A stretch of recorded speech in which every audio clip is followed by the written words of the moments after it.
Why I always make mistakes. Elara sat, head bowed, a knot of frustration tightening in her stomach.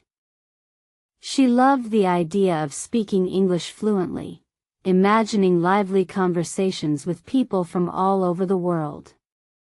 But every time she opened her mouth, the words tumbled out wrong, a jumbled mess of grammar and pronunciation errors that made her cringe and retreat. Why I always make mistakes, she whispered to herself in despair. Her English teacher, Mr. Harrison, was always kind, but his encouraging words often felt hollow against the weight of her self-doubt. She saw other students confidently chatting, their voices flowing smoothly, seemingly effortlessly. She observed how other people talk in English, noticing their natural rhythm and intonation, which only deepened her sense of inadequacy and fear of trying. Why you must listen, Mr. Harrison would often advise, emphasizing the importance of active listening to truly grasp the nuances of the language. Elara tried, she really did, spending hours with podcasts and movies, but the gap between understanding and producing remained vast and disheartening, a chasm she felt she couldn't bridge despite her efforts. She would often replay conversations in her head, dissecting every awkward pause and incorrect verb tense. I don't want make mistake, but I always why. This question plagued her nights and days, a relentless echo. The fear of embarrassment loomed large, a heavy cloud that prevented her from even attempting to speak in class, keeping her silent and isolated. The more she worried about making errors, the more mistakes she seemed to make. It felt like a cruel paradox. Her desire for perfection was ironically paralyzing her progress. She desperately wanted to express her thoughts, share her ideas, and connect with others, yet the words remained trapped behind a wall of apprehension and self-consciousness. She knew that how to talk in English was not just about grammar rules, it was also about confidence. But where did that confidence come from? It seemed like an elusive quality that some people were born with, while others, like her, struggled endlessly.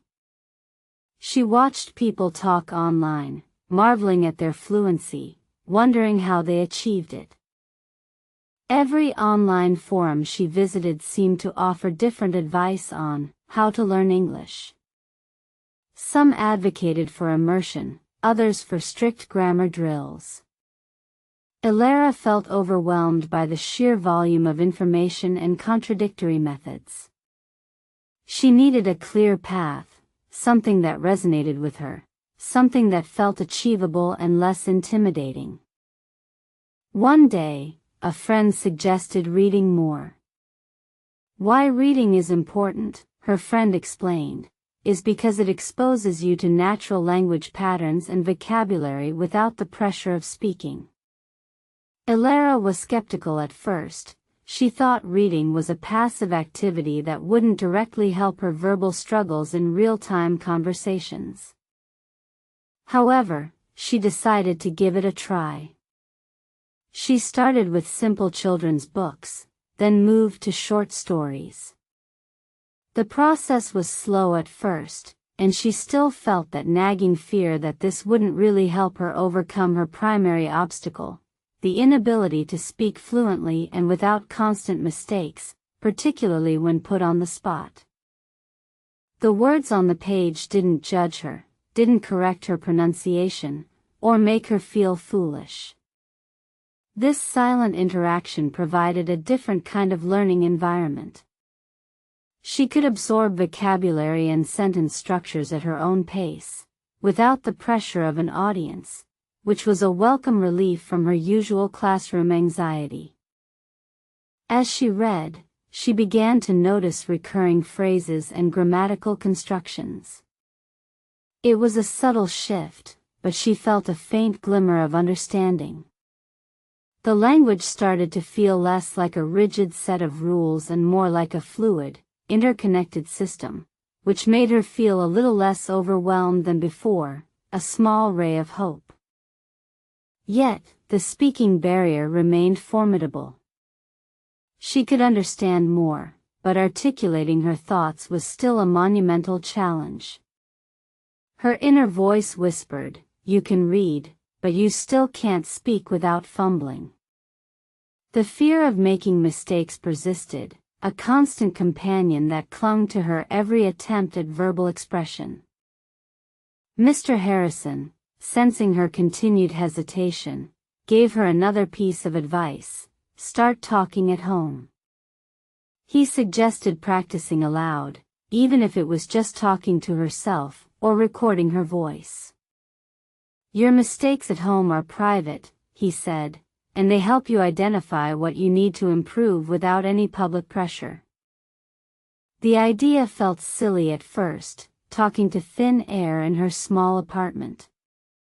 But the privacy was appealing.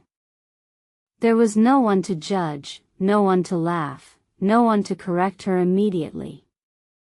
It was a safe space for experimentation, a sanctuary where she could stumble and stutter without immediate consequences, which was a huge comfort to her. She started describing her day aloud, narrating her cooking, or even having imaginary conversations with famous actors. It was awkward, sometimes embarrassing, even in private, but gradually, a tiny bit of confidence began to bloom. The words, though imperfect, were starting to find their way out of her mouth, albeit slowly and hesitantly. One evening, while browsing an online language learning forum, she stumbled upon a post titled, "Learn English Through Stories."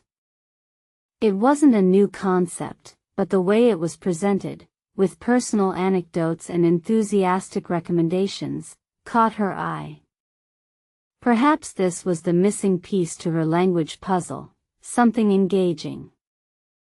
The post linked to a website offering a collection of very interesting story podcasts and accompanying transcripts, specifically designed for English learners.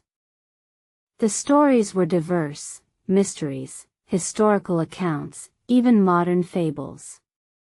They were narrated by native speakers with clear, engaging voices, making them easy to follow along. Elara started listening. Unlike her previous attempts with news podcasts or academic lectures, these stories captivated her. The narrative pulled her in, making her forget, for a moment, that she was actively learning. She was simply enjoying a good story, and the language was a vehicle, not an obstacle, which was a refreshing change. She would listen to a story multiple times, first for general comprehension, then with the transcript to catch unfamiliar words and phrases. She noticed how idioms were used naturally, how characters expressed emotions, and how dialogues flowed. This integrated approach felt intuitive and much less like arduous study sessions, more like fun. Then, she started imitating the narrators. She would pause the audio and try to repeat sentences exactly as they were spoken, paying attention to intonation, rhythm, and pronunciation. It was like a game, a playful imitation, rather than a rigid drill, which helped to reduce the pressure and allowed her to relax into the process. This practice of "start talking at home" with stories as her guide transformed her speaking ability. The words felt more natural on her tongue, the intonation less forced. She was no longer just repeating words, she was internalizing patterns, developing a feel for the language's musicality, a subtle yet significant shift in her approach. The stories gave her content to talk about, too. She wasn't just making up random sentences, she was retelling narratives, describing characters, and discussing plot points. This made her How to Talk in English practice more meaningful and engaging, giving her a real purpose for her verbal exercises, making it more dynamic and useful. Gradually, the fear of why I always make mistakes began to recede. She still made errors, of course, but they no longer felt like catastrophic failures. Instead, they became stepping stones, indicators of areas she needed to review, rather than insurmountable obstacles that halted her progress completely, giving her hope. She realized that native speakers also made mistakes, or used informal language, or paused to find the right word. How other people talk in English wasn't always perfect, polished, and error-free. This revelation freed her from the unrealistic expectation of instant fluency and perfection, allowing her to embrace imperfection. This understanding was incredibly liberating. She no longer felt the intense pressure to be flawless. Her focus shifted from avoiding errors to effective communication. She began to appreciate the process of learning itself, seeing it as an ongoing journey rather than a destination to be reached without any bumps or detours along the way. The stories had not only improved her language skills but also instilled a sense of adventure and curiosity. She was excited to discover new narratives, eager to understand different perspectives. This newfound passion for English made the learning process enjoyable, transforming it from a chore into a genuinely rewarding experience for her. She found herself confidently engaging in discussions during class, something she couldn't have imagined just a few months prior. Her contributions were no longer hesitant whispers but clear, though still sometimes imperfect, expressions of her thoughts. Her classmates noticed her newfound confidence and even approached her for advice. When asked about her transformation, Elara would always highlight the power of stories. Learn English through stories, she would tell them, it makes the language come alive. It's not just words, it's emotions, plots, and characters that you connect with on a deeper level than just rote memorization. She explained that, why reading is important, was not just about vocabulary, but about understanding the flow and context of language. And why you must listen was crucial for internalizing pronunciation and natural speech patterns, an essential component for effective communication, helping her to truly grasp the nuances. Elara encouraged them to start talking at home, even if it felt silly.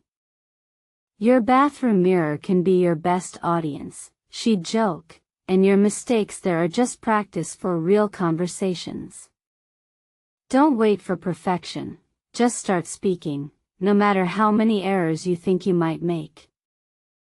Her advice on how to talk in English centered on embracing the process, being patient with oneself, and finding joy in the small victories. She emphasized that confidence wasn't something you woke up with, it was built little by little, one brave word, one imperfect sentence at a time, through consistent effort. She even started a small online group where she shared her favorite, very interesting story, podcasts and books. They would discuss the stories, practice retelling them, and even create their own short narratives in English. It was a supportive community, a safe space for shared learning and growth. Elara realized that her initial question, why I always make mistakes, had transformed. It was no longer a lament but a guiding question, a prompt for improvement.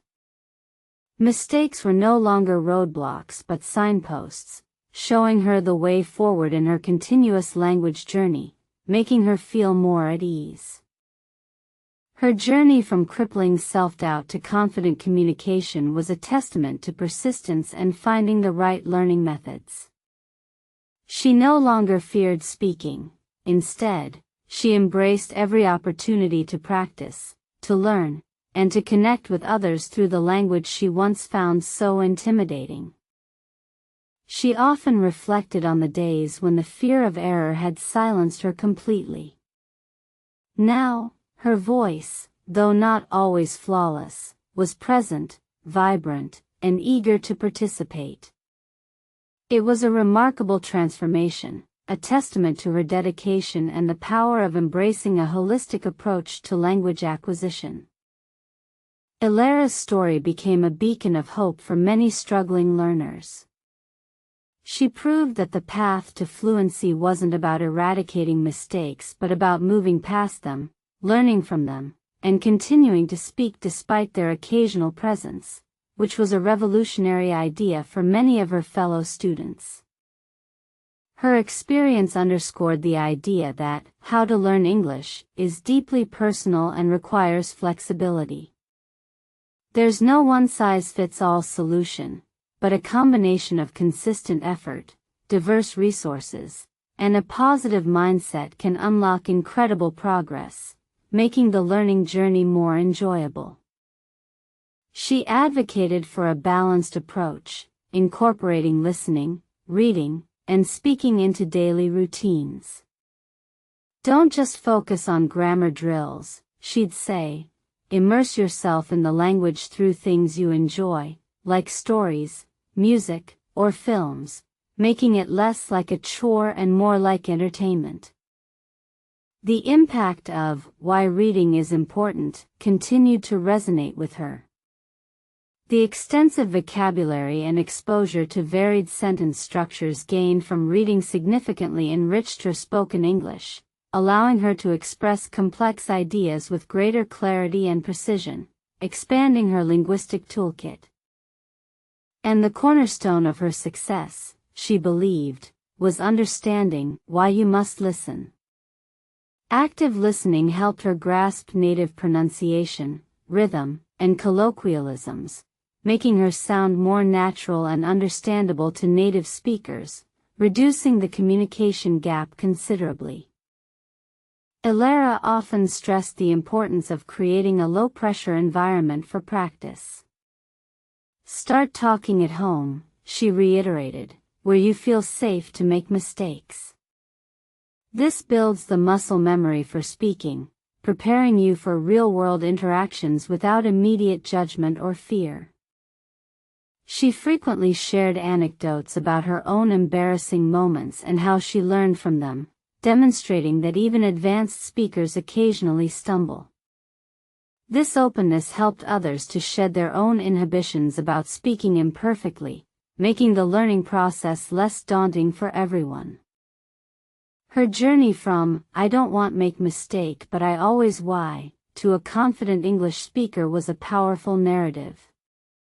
It wasn't about becoming perfect, but about becoming proficient and comfortable with imperfection, which is a key part of any language learning experience, leading to real growth. Elara felt a deep sense of accomplishment. She had transformed her greatest fear into her biggest strength.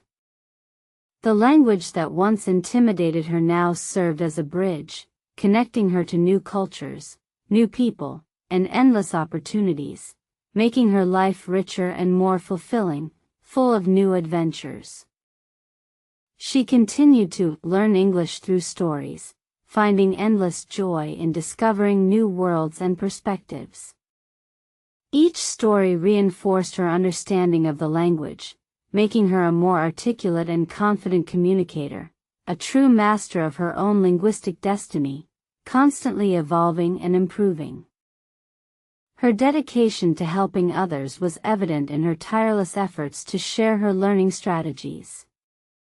She believed that everyone deserved the chance to overcome their language barriers, just as she had, empowering them to pursue their own dreams of fluency and effective communication in a global world. Elara became a living example of how to talk in English effectively, not flawlessly. Her passion was infectious, inspiring countless individuals to embark on their own English learning adventures, embracing the challenges and celebrating every small victory along the way, making it a shared journey. The transformation was not just about language acquisition, it was about personal growth. Elara had grown from a timid, self-conscious learner into a confident, articulate individual, capable of expressing herself freely and connecting with people from diverse backgrounds, which was truly remarkable to witness. She never forgot the initial frustration and the feeling of being stuck.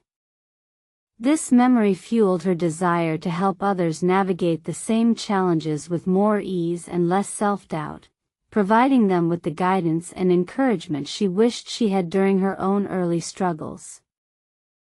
Elara's story is a compelling reminder that learning a language is a marathon, not a sprint. It requires patience, consistency, and a willingness to embrace mistakes as integral parts of the learning curve, transforming them into valuable lessons for continuous improvement and growth. Her confidence grew with every word, every sentence, every conversation, transforming her from a hesitant speaker into a compelling communicator. She proved that persistence truly pays off, especially when coupled with effective and enjoyable learning strategies that keep you motivated. The journey was filled with small victories, understanding a complex phrase, engaging in a spontaneous conversation, or even just successfully ordering coffee in English without a single stutter. Each step, no matter how tiny, contributed to her growing self-assurance in the language. Elara found immense joy in being able to understand and participate in global conversations, something she once thought was beyond her reach. English opened doors to new friendships, diverse cultures, and a wealth of information, enriching her life in countless unexpected ways.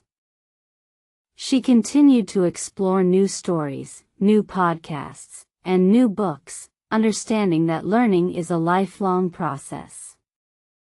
The more she learned, the more she realized how much more there was to discover, making her journey endlessly fascinating and perpetually rewarding, a true adventure. Her early anxieties about why I always make mistakes had faded, replaced by a quiet confidence and a pragmatic understanding that errors are simply part of the linguistic landscape, not indicators of failure, but instead opportunities for deeper understanding and refined expression. Elara's journey exemplifies that the key to mastering English is not avoiding errors, but rather developing the resilience to make them, learn from them, and keep speaking. It's about courageously engaging with the language, even when it feels daunting, fostering true linguistic freedom. She now uses her fluent English to travel, to connect with people globally, and to pursue new educational opportunities that were once inaccessible. The language became a tool for personal and professional growth, expanding her horizons far beyond her initial expectations and dreams. Elara's advocacy for "learn English through stories" became a core part of her teaching philosophy. She witnessed firsthand how narrative power could transform daunting tasks into enjoyable, memorable experiences, making language learning accessible and fun for everyone. Her advice on how to talk in English always came back to authenticity. "Speak your truth," she'd say, "even if it's with an accent or a few grammatical errors. Your voice is unique, and it deserves to be heard, regardless of perceived imperfections or linguistic shortcomings." The impact of "Why Reading is Important" was particularly profound. It built a strong foundation for her vocabulary and grammar, allowing her to transition from basic communication to nuanced expression, truly elevating her command of the English language and its intricate subtleties. Elara's journey is a powerful testament to the fact that overcoming language barriers is deeply linked to overcoming self-doubt. It's about cultivating a growth mindset, embracing imperfection, and persistently engaging with the language in meaningful and enjoyable ways. She is now a passionate advocate for lifelong learning, always seeking new ways to improve her English and share her knowledge with others. Her story continues to inspire, proving that anyone can achieve their language goals with dedication and the right approach to learning. The initial question, "Why I always make mistakes," transformed into a mantra of resilience. Now, it was about progress, not perfection, celebrating every step of the journey, no matter how small, towards becoming a confident and articulate English speaker, a true triumph.